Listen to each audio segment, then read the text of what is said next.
ఒకప్పుడు ఒక అందమైన పల్లెటూరులో లక్ష్మి అనే అమ్మాయి ఉండేది. ఆమె అందం మాత్రమే కాదు, ఆమె మనస్సు కూడా ఎంతో మృదువుగా ఉండేది.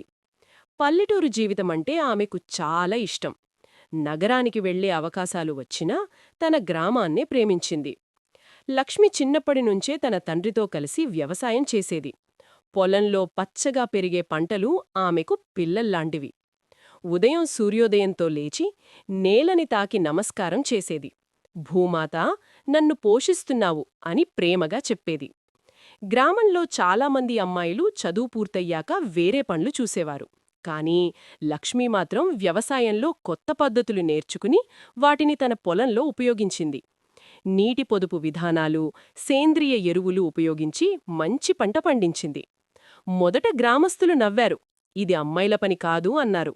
కాని కొంతకాలానికి ఆమె పొలం పచ్చగా మెరిసింది.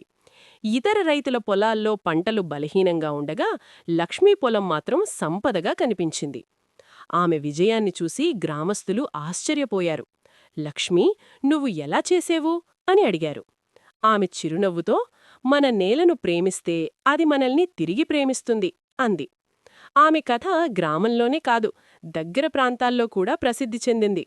చాలామంది యువతులు ఆమెను చూసి ప్రేరణ పొందారు. వ్యవసాయం కూడా గౌరవప్రదమైన పని అని గ్రహించారు. లక్ష్మి తన అందంతో కాదు, తన కష్టంతో, తన ప్రేమతో అందరి హృదయాలను గెలుచుకుంది. నీతి: మనం ఏ పని చేసినా మనసు పెట్టి చేస్తే అది మన జీవితాన్ని మార్చేస్తుంది.